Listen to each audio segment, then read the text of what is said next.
Hello everyone, this is Abhishek. In this video, we will discuss about the hunger, hardship and popular revolt. The 1830s were years of great economic hardship in Europe. मतलब ये कि 1830 ईस्वी का जो वर्ष था वो संपूर्ण यूरोप के लिए आर्थिक कठिनाइयों भरा वर्ष रहा।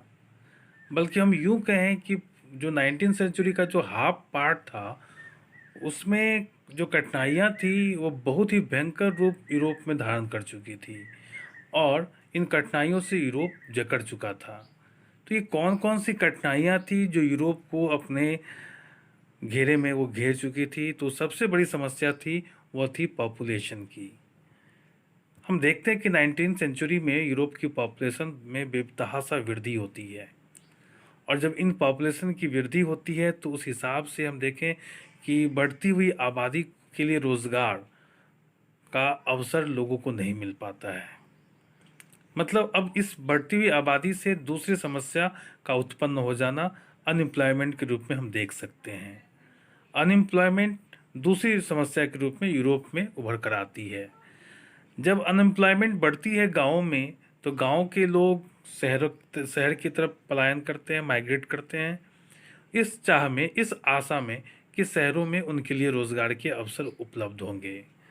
लेकिन जब वो शहर जाते हैं तो ना उनके लिए रहने का कोई ठिकाना होता है और ना ही नौकरियां उनके लिए बाहें पसारे उनका स्वागत करने को तैयार होती है। अब इस प्रकार से हम देखते हैं कि एक तीसरी तरह की समस्या का जन्म होता है और वो है स्लम एरियाज़ के रूप में। जी हाँ, ये जो मज़दूर, ये जो किसान जो गाँवों से शहरों में आए थे काम की तलाश में, ये अब झुग्गी झोपड़ियों को डेवलप करते हैं और वहीं रहना शुरू कर देते हैं। इस प्रकार से हम देखते हैं कि झुग्गी झोपड़ियों में ओवर क्राउडेड भीड़ रहने को विवश हो जाती है। तो इस प्रकार से ये तीसरी समस्या के रूप में हम देखते हैं कि यूरोप जो है वो घिरी हुई थी इन समस्याओं से। अब हम देखते हैं कि ये जो यूरोप के जो देश थे यहाँ पे जो इंग्लैंड को यदि हम छोड़ दें तो बाकी यूरोपियन कंट्रीज़ में छोटे मोटे कारखाने थे या वर्कशॉप्स थे। लोग अक्सर अपने घरों में ही प्रोडक्ट्स तैयार किया करते थे। इंग्लैंड में उस समय तक इंडस्ट्रियल रिवोल्यूशन हो चुकी थी और बड़े बड़े कारखाने एस्टेब्लिश हो चुके थे। मशीनों का प्रयोग बहुत बड़े पैमाने पे हो रहा था, लेकिन इसकी तुलना में दूसरे यूरोपियन कंट्रीज़ में बहुत ही कम थी। तो हम देखते हैं यदि हम एक टेक्सटाइल इंडस्ट्री का एग्जाम्पल लें तो हम देखते हैं कि यूरोप में जो इंग्लैंड की जो कारखाने से जो बनकर कपड़ा आता था बाज़ारों में, उसकी तुलना में अन्य दूसरे यूरोपियन कंट्रीज़ के कपड़े के जो प्रोडक्ट्स थे वे कहीं टिकते नहीं थे, क्योंकि जो अन्य दूसरे यूरोपियन कंट्रीज़ के देशों में जो जो तैयार होते थे वो घरों में तैयार होते थे, छोटे मोटे वर्कशॉप्स में तैयार होते थे, जिनमें मशीनों का प्रयोग बहुत ही कम होता था। जबकि इंग्लैंड में जो बने कपड़े थे वे मशीनों के प्रयोग से बने होते थे, जिसकी प्रतिस्पर्धा में ये जो दूसरे देश के जो कपड़े थे वो कहीं नहीं टिकती थी। एक और बात थी कि यूरोप में सभी देश अभी तक नेशन स्टेट नहीं बने थे। नेशन स्टेट कहने का मतलब अभी भी वहाँ पे मोनार्क सिस्टम चल रहा था, या फिर हम कह सकते हैं कि वहाँ पे अभी भी ऑटोक्रेसी जो है वो पावर को एंजॉय कर रही थी। इस प्रकार से वहाँ पे किसानों की स्थिति बहुत ही संघर्षपूर्ण थी। वहाँ अभी भी किसानों को फ्यूडल ड्यूज देने पड़ते थे, मतलब जमींदारी टैक्स देना पड़ता था उनको। और यही नहीं, कई प्रकार की जिम्मेदारियां भी उनको थी। इस प्रकार से जब यदि कभी कभी फसल खराब हो जाए तो फिर जो भोजन की जो चीज़ें हैं, वस्तुएं हैं, उसमें बेतहाशा वृद्धि हो जाती थी, उसकी प्राइस में बेतहाशा वृद्धि हो जाती थी और इससे गाँव में और शहरों में निर्धनता बढ़ जाती थी, गरीबी बढ़ जाती थी। फसलों की कम पैदावार के होने से, भोजन की समस्या उत्पन्न हो जाने से फसल इनकी कीमतों में बेतहाशा वृद्धि हो जाती थी और जिसको खरीद पाना आम लोगों के लिए बहुत ही मुश्किल होता था। इस प्रकार से हम देखते हैं कि शहरों और गांव दोनों ही जगह पॉवर्टी बहुत ही बड़ी समस्या बन जाती है। एक ऐसा ही वर्ष 1848 का था जब भोजन की स्कार्सिटी हो गई, बेरोजगारों की फौज खड़ी हो गई, रोजगार की समस्या उत्पन्न हो गई और इसने लोगों को मजबूर कर दिया कि लोग सड़कों पे उतरें, राजा के खिलाफ आंदोलन का आगाज़ करें। और यही हुआ भी। लोग पेरिस की सड़कों पे उतर गए, जगह जगह पे रास्तों को ब्लॉक कर दिया गया। अब पेरिस में राजा को भागने के सिवा कोई चारा नहीं बचा था, और यही हुआ भी। लुई फिलिप जो उस समय का शासक था फ्रांस का, उसे फ्रांस छोड़कर भागना पड़ा। अब हम देखते हैं कि फ्रांस में एक बार फिर से लोकतंत्र की बयार आती है। नेशनल असेंबली इस्टेब्लिश होता है और नेशनल असेंबली ने फ्रांस को एक रिपब्लिकन कंट्री घोषित कर देती है। रिपब्लिकन कंट्री को फिर से समझाने की ज़रूरत नहीं है, मैं आपको बस एक बार याद लाना चाहूँगा। रिपब्लिकन कंट्री उस कंट्री को कहते हैं जहाँ पे राष्ट्र के जो हेड होते हैं या जो अन्य प्रतिनिधि होते हैं वो जनता द्वारा निर्वाचित होते हैं। तो इस प्रकार से हम देखते हैं कि फ्रांस एक रिपब्लिकन कंट्री बन जाता है।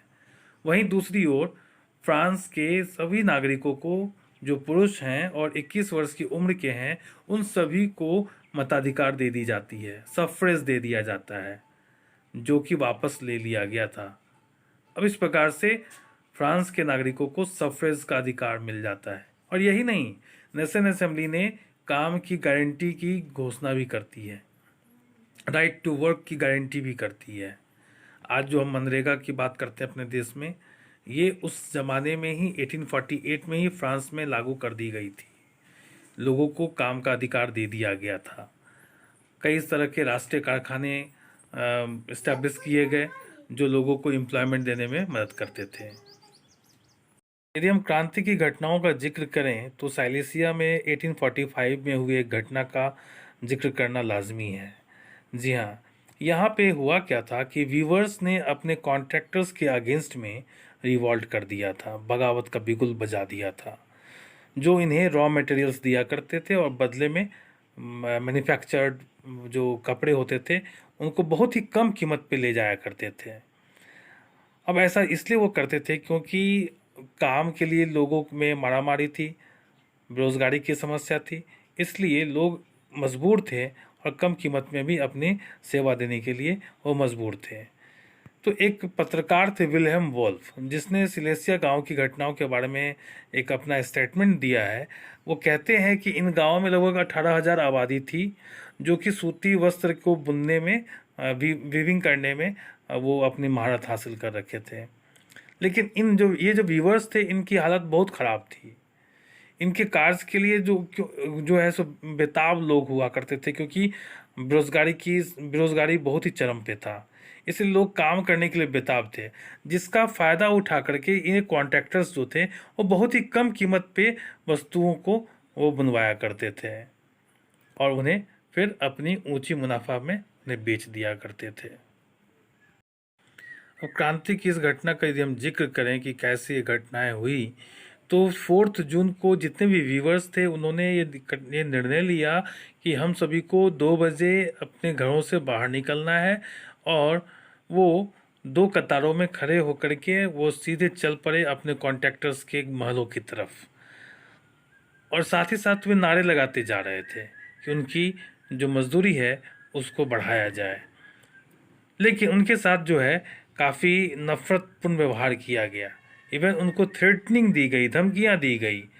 इसके बाद क्या हुआ कि जो भीड़ थी वो ज़बरदस्ती इनके घरों में घुस गई, और जैसे ही घरों में घुसी तो जो भी चीज़ें उन्हें मिली उनको उन्होंने अपना निशाना बना लिया, चाहे वो फर्नीचर हो या चमचमाती खिड़कियां हो या फिर चीनी मिट्टी के बने हुए बर्तन हो या फिर जो है कई प्रकार के जो सजावटी चीज़ें होती हैं वो हों। और एक गुट तो ऐसा था कि वो जहाँ पे स्टोरेज था इनका, जहाँ पे वो कपड़ों को रखा करते थे, रॉ मटेरियल्स रखा करते थे या बने हुए माल रखा करते थे, उनको उन्होंने लूट लिया और लूटने के बाद उनको उन्होंने नष्ट कर दिया। अब कॉन्ट्रैक्टर के जो थे और कॉन्ट्रैक्टर की जो फैमिली थी, अब उनको भागने के सिवा कोई दूसरा रास्ता बचा नहीं। अब उनको वही काम करना पड़ा जो कि लुई फिलिप को करना पड़ा था। ये भी अपनी जान बचा करके पड़ोस के गांव में भाग गए, लेकिन पड़ोस के गांव में भी उनको शरण देने वाला कोई नहीं था, उनको शेल्टर देने वाला कोई नहीं था, उनकी सहायता करने वाला कोई नहीं था। जल्दी इन्होंने क्या किया कि सेना बुलवाई, और सेना बुला करके उनकी सहायता से ये लौटे। इसके पश्चात जो टकराव हुआ सेना में और ये वीवर्स के बीच में, इनमें 11 वीवर्स मौत के घाट उतार दिए गए, इनको गोली मार दी गई। इस प्रकार से हम देखते हैं कि वीवर्स ने इस रिवॉल्यूशन में किस प्रकार से अपना लाइफ को सेक्रीफाइस किया। आज के वीडियो में बस इतना ही। अगले वीडियो में हम लोग जानेंगे the revolution of the liberals. तब तक के लिए धन्यवाद।